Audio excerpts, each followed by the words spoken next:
Hello hello.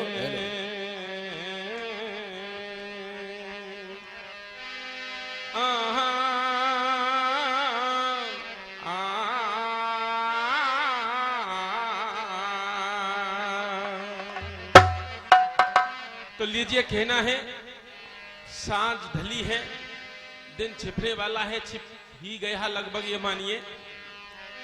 तो शायर कहने लगा कि भाई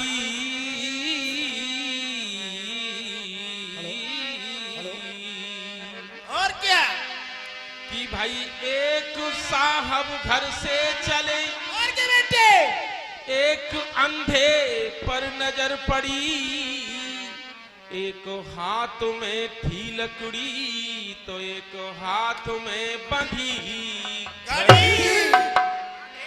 एक अंधे के हाथ में घड़ी बंधी हुई थी। एक नौजवान निकल रहा था कि बाबा कि सूरजी एक बात पूछूं, कि सूरजी एक बात पूछूं, क्या ये बता दी जाएगी, तुम आंखों से अंधे हो, ये घड़ी किस काम आएगी। तो सूरदास ने जवाब दिया कि तू भी खुदा का बंदा है और क्या बेटे, और मैं भी खुदा का बंदा हूं, फर्क सिर्फ इतना है कि तू अकल से खारिज है तो मैं आंखों से अंधा हूं। कि चल छोड़ बात इस घड़ी की, कि चल छोड़ बात इस घड़ी की, और ये तो हटा ली जाएगी, पर बेटा उस घड़ी को याद कर, वो कैसे टाली जाएगी। तो लीजिए, कहना है सज्जन पुरुषों,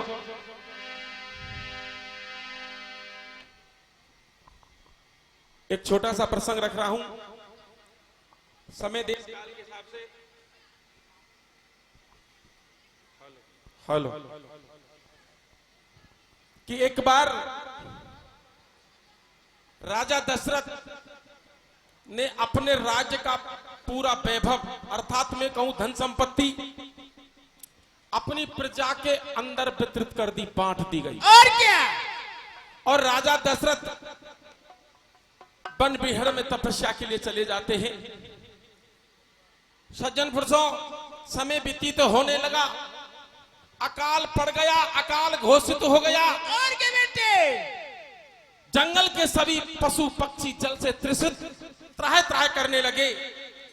तब वहां पर उसके विशेष मित्र को दिया गया धन, और मित्र की प्रजा साथ में चल के राजा दशरथ के पास पहुंची और निवेदन किया कि राजन, जंगल के सभी पशु पक्षी जल से तृषित, एक जलाशय का निर्माण करवा दो ना। और क्या बेटा, विशेष मित्र से धन लिया, जलाशय का निर्माण करवाया, जल प्रकट हुआ, लता पताओं से घिर गया। जंगल के अनेक पशु पक्षी उस जलाशय के ऊपर पानी पीने के लिए आते हैं, लेकिन सज्जन पुरुषों, एक हिंसक जानवर भी वहां पर हिल जाता है, अन्य दूसरे पशु पक्षियों को पानी नहीं पीने देता है। और क्या बेटे, जब नहीं पीने देता है, ये खबर राजा दशरथ के पास पहुंची, तो राजा दशरथ उस हिंसक पशु का वध करने के वास्ते और वहां लता पताओं में छुप करके बैठ जाते हैं। सज्जनों, कथा तो बिल्कुल सुनी सुनी सी लग रही है कि श्रवण कुमार को मैटर आवेगो, लेकिन मैटर कुछ अलग ही है। और क्या, अलग क्या कि समय देश काल के हिसाब से उद्दालक ऋषि या चंद्रकांता में यूं कहूं अंधी और अंधा दोनों को अपने कंधे पर बिठा करके कौन की श्रवण कुमार देशाटन कराने के लिए ले जा रहा है, तीर्थ कराने के लिए ले जा रहा है। और क्या बेटे, दिन छिप गया, रात्रि होने वाली है कि बेटा हमें जल पिला दो ना।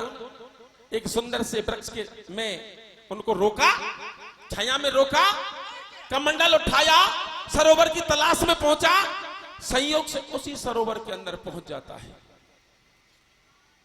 शुद्ध जल लेने के लिए जब कौन की वो श्रवण कुमार उस 4 हाथ अंदर सरोवर में उतरा, और क्या बेटे, तो जल छाती के बराबर हुआ।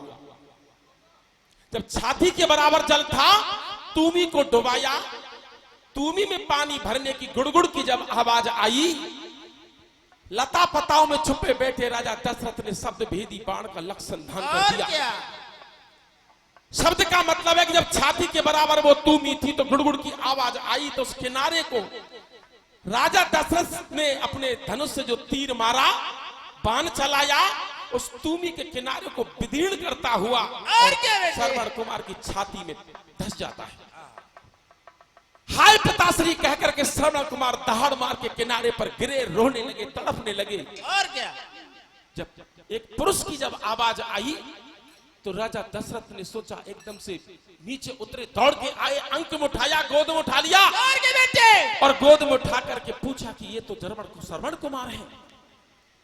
सज्जन पुरुषों, श्रवण कुमार ने पूरी बात बताई कि इस तरीका से फला वृक्ष के नीचे मेरे माता पिता हैं, उनको जल पिला दीजिएगा। प्राण छोड़ दिए, ये बात है। लेकिन यहां पर इस वक्त राजा दशरथ ने तूमी को उठाया और अपने श्रवण के माता पिता के पास में जल पिलाने के लिए पहुंच जाता है। सज्जनों, घटना कुछ विचित्र थी। घटना विचित्र क्या थी कि उस पैरों की आहट को उन्होंने पहचान लिया कि बेटा तू श्रवण तो नहीं, तू कौन है रे? ये बात है। वो जल पिलाना चाहता है लेकिन वो जल पीने को तैयार नहीं है। आखिरकार मैं यूं कहूं कि राजा दशरथ को पूरा वृत्तांत बताना पड़ा कि तुम्हारे पुत्र का वध मेरे धनुष से निकले हुए बाण से हो गया। और क्या बेटे, रोपण ने दहाड़ मार के श्राप दे दिया। अब देखिए यहां से किस तरीका से मोड़ लीजिए कहानी कि जब श्राप दिया तो कैसे दिया, क्या बताया।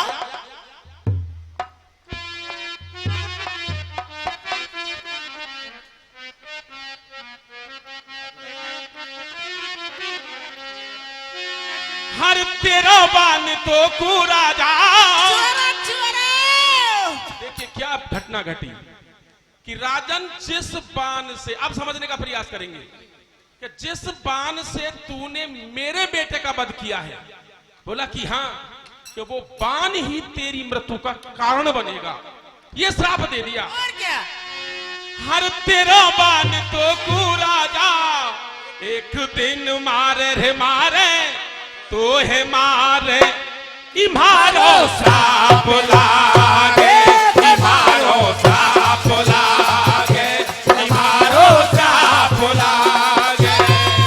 अरे तेरो बाण तो पूरा जा, तेरो बाण तो पूरा जा, एक दिन मारे मारे तो है मारे, इमारो श्राप लागे, इमारो श्राप लागे, इमारो श्राप लागे। तेरो बाण तो पूरा जा, तेरो बाण तो पूरा जा, एक दिन मारे मारे तो है मारे, इमारो श्राप लागे, इमारो श्राप लागे, इमारो श्राप लागे। तेरा बाण तो पूरा जा, तेरो बाण तो पूरा जा, एक दिन मारे मारे तो है मारे, इमारो श्राप लागे, इमारो श्राप लागे, इमारो श्राप लागे। इस तरीका से, और जब राजा ने श्राप दे दिया, अंधी और अंधा दोनों श्रवण कुमार के माता पिता दहाड़ मार के रोने लगे कि राजन, जिस बाण से तूने हमारे पुत्र का वध किया है वही तेरी मृत्यु का कारण बनेगा। और क्या, लेकिन सज्जन पुरुषों, इतनी बात नहीं कही, अपने प्राणों को छोड़ने के वास्ते राजा को एक बात और कह डाली कि राजा, कहा तो हमारा पुत्र हमें देशाटन के लिए ले जा रहा था और क्या, और कहा आज आपने हमें अधपर में ही छोड़ दिया। तो किस तरीका से कहना, और क्या बेटे, राजा प्राण बचा। तो एक रागनी के माध्यम से, आर राजा राजा राजा राजा राजा, छुआरे, बचना मेरे हो।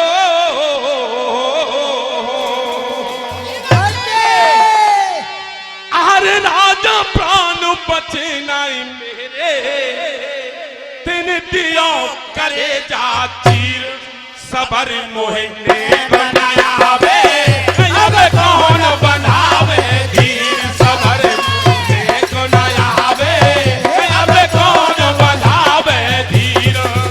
अरे राजा प्राण बचना मेरे, अब दियो करे जा चीर सबर मोहने बनाया वे, अब कौन बनावे धीर सबर मोहने बनाया वे, अब कौन बनावे धीर।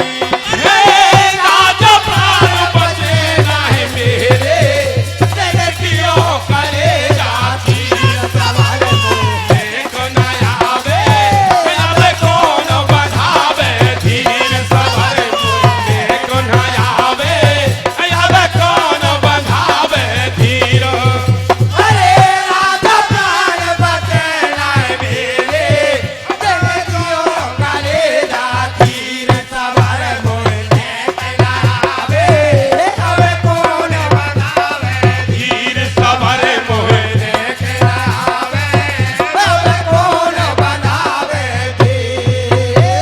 लेकिन कह दिया वो कैसे? रोने लगा दहाड़ मार करके, बेटा कहा तो तू हमें देशाटन के लिए ले जा रहा था, तीर्थ कराने के लिए ले जा रहा था, और ये 100 रुपए का आशीर्वाद आदरणीय मनोज भैया की तरफ से और 100 रुपए हमारे एक और सज्जन पुरुष की तरफ से है। बोल के बेटे तो कहना है कैसे?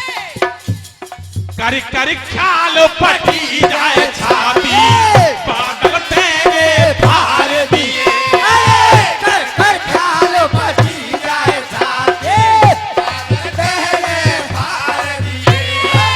कारिक कारिक ख्याल पटी जाए छाती, बादल तेरे फाड़ दिए। कर कर ख्याल बची जाए साथे, बादल तेरे फाड़ दिए। लाला बेटा छोना मेरे, बीच नगर में छोड़ दिए। लाला बेटा सोना मेरे, विद्यागर में छोड़ दिए। लाला बेटा छोना मेरे, बीच नगर में छोड़ दिए। लाला बेटा सोना मेरे, विद्यागर में छोड़ दिए। अरे कहाँ गयो कि तू मेरे बेटा, मोए कौन पिलावे नीर सबर मोए बनाया वे, अब कौन बनावे धीर सबर मोए। करावे, अब कौन बनावे धीर। अरे राजा प्राण बचना मेरे, मेरे दियो करे जा तीर सबर मोहने करावे, अब कौन बनावे धीर सबर मोहने करावे, अब कौन बनावे धीर। लेकिन कहना है कहा तो तू हमें अपने कंधे पर रख कर के सरयू और गंगा नदी के में स्नान कराने के लिए ले जा रहा था बेटा, बेटे लेकिन आज तू हमें अदपर में छोड़ करके कहां चला गया रे लाल। जब दहाड़ मार के रोने लगे तो बात कही वो कैसे? कंधा देने वाला बेटा अब वो राह दिखाएगा। कंधा देने वाला बेटा अब को राह दिखाएगा। कंधा देने वाला बेटा अब को राह दिखाएगा। कंधा देने वाला बेटा अब को राह दिखाएगा। अरे तीर्थ करने लाया हमको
50 रुपए का आशीर्वाद आकाश भैया की तरफ से और 50-50 10-10 रुपए का बहुत सज्जन पुरुषों ने जो भी पुरस्कार दिया है, नाम मैं बोल नहीं पा रहा हूं, सबसे आशीर्वादी कामना करते हुए, लेकिन कहना है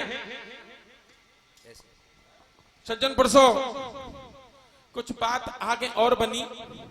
बात बनी क्या, जब राजा दशरथ ने ये पूरा श्राप सुन लिया, रुधन सुना तो राजा दशरथ के मन में विचार आया उन दोनों तीनों का अपने हाथों से अंतिम संस्कार करने के बाद में बोला कि ये श्राप दिया है कि राजन, जिस बाण से तूने मेरे पुत्र का वध किया है वही तेरी मृत्यु का कारण बनेगा। तो उस राजा दशरथ ने उसने बाण को लिया और सरयू के किनारे रेत में इतना घिसा कि घिसते घिसते घिसते घिसते मिट्टी में मिला दिया, लेकिन छोटी सी कीली बच गई, धुरी बच गई। आगे बेटे, और उस नगन समझ करके उसको जलाशय में फेंक दिया। सज्जन परसों जलाशय में जब फेंक दिया तो बड़ी विचित्र बात बनी। राजा दशरथ चला गया, मछुआरे ने किसी ने जाल पटका, उस धुरी के लिए एक मछली ने निगल लिया। आगे बेटे, और मछुआरे के जाल में मछली फंसी। एक सेन ने उस मछली को खरीदा, सेन अर्थात नाई ने पेट चाक किया, पेट को फाड़ा तो सुंदर सी धुरी निकलती है। उस धुरी से उस सेन ने एक निहारनी का निर्माण करवाया। निहारनी अर्थात नाखून काटने वाली, और जब नाखून काटने वाली का निर्माण करवाया तो सज्जन परसों एक दिन कौन की राजा दशरथ ने अपने नाखून काटने के लिए सैन को बुलाया। नाखून काटते वक्त उस निहारनी से नाखून काटने वाले उस औजार से चीरा लग जाता तर्जनी उंगली में। क्या बात है। जब पीड़ा हुई तो वो ऐसी पीड़ा हुई कि देश की ऋषि ऋषियों से औषधि मंगवाई, लेकिन वो पीड़ा ठीक नहीं हो पाई। लेकिन सज्जनों, यहाँ एक और विचित्र घटना है जो बड़ी अजीबोगरीब लगती है कि राम लक्ष्मण छोटे से हैं। जब राम लक्ष्मण छोटे से हैं तो उनसे अपनी पिता की पीड़ा देखी नहीं गई। ये बात है। जब देखी नहीं गई तो दोनों से राजकुमार अपने पिता के सामने हाथ जोड़ के कहने लगे कि पिताश्री, अगर आपकी अनुमति हो जाए तो हम वन से औषधि ले आए। क्या बात है। राजा विवश थे। राजा दशरथ ने अपने पुत्रों को आज्ञा दे दी। सज्जन पुरुषों, छोटे छोटे बालकों ने धनुष बाण कंधे पर रखे, देशाटन के लिए चल दिए। वन बिहड़ में घूमते घूमते कहा कि संयोग से केक राजा के दरमियान पहुंच जाते हैं। और केक राजा के दरमियान बात कुछ अलग थी। जैसे आज सावन की जलाओं ने बरसात की, बरसात का मौसम आया और क्या, हरियाली छाई हुई है, ऐसे ही राजा केक की दो लड़की हैं, बड़ी मेकई छोटी केकई। क्या बात है। कुछ सहेलियों के साथ में वन विचरण करने के लिए आई, और क्या बेटे, घूमने के लिए आ रही है।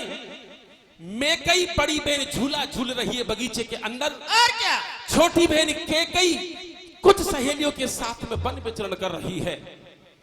राम लखन का आना, केकई का जाना, दोनों का मिलन हुआ। और क्या बेटे, और उस अद्भुत छटा को देख करके छोटे से जो राजकुमार है, बड़े विचित्र छटा है, बड़ी सुंदरता है। ऐसी सुंदरता की मन को मोह गई, और मोह गई तो दौड़ के अपनी बड़ी बहन के पास पहुंची।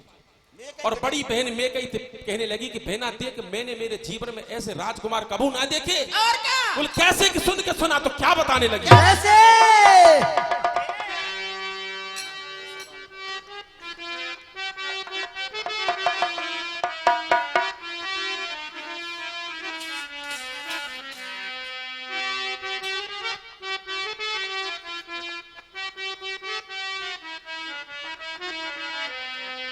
हरी ऐसे बालक आए बनी में। चोरे चोरे।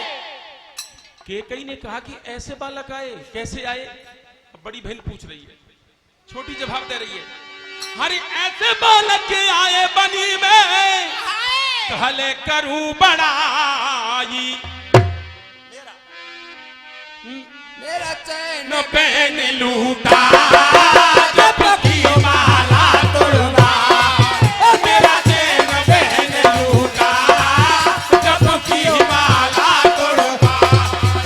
ऐसे बालक आए बनी में, काले करूं बड़ाई, मेरा चैन पहन लूटा जब की माला तोड़ना।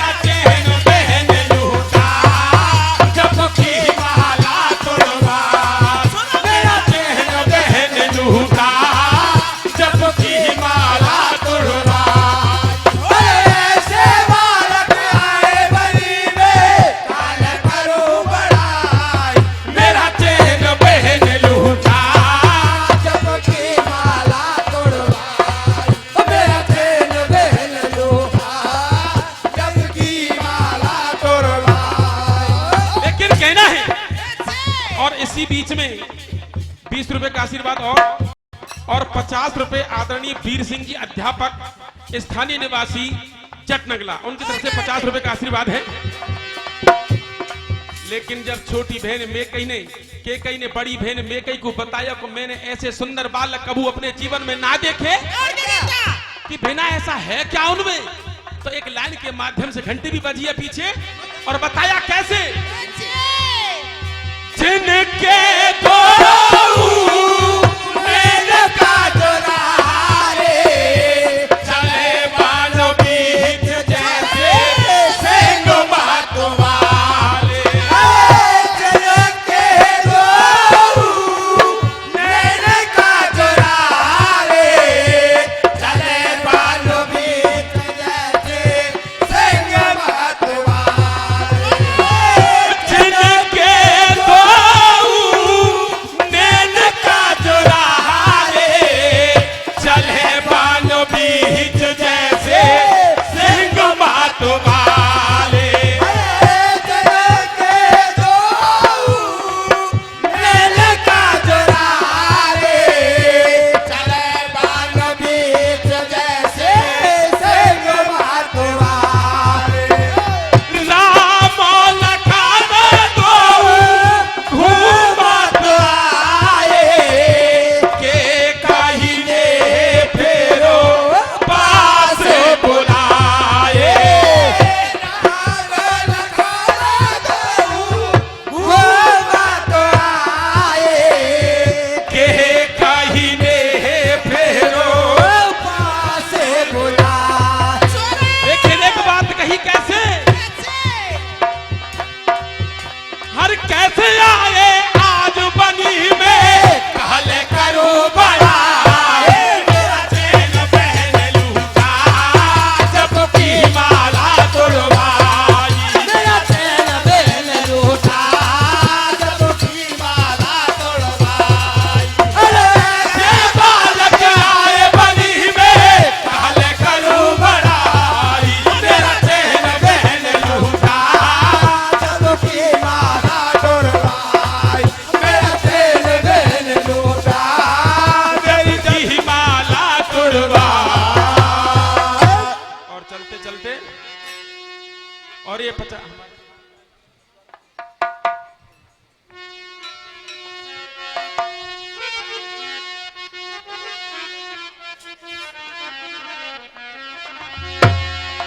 हो मेरे बाके बिहारी लाल, तू इतना ना करियो श्रृंगार। नजर तो लग जाए ये प्यारे नजर तो लग जाए मेरे बाके बिहारी लाल तो इतना ना करियो श्रृंगार। नजर तो लग जाएगी प्यारे नजर तो लग जाएगी हो मेरे बाके बिहारी लाल तो इतना ना करियो श्रृंगार। नजर तो लग जाएगी प्यारे नजर तो लग जाएगी प्यारे नजर तो लग जाएगी प्यारे नजर तो। बोल कन्हैया लाल की।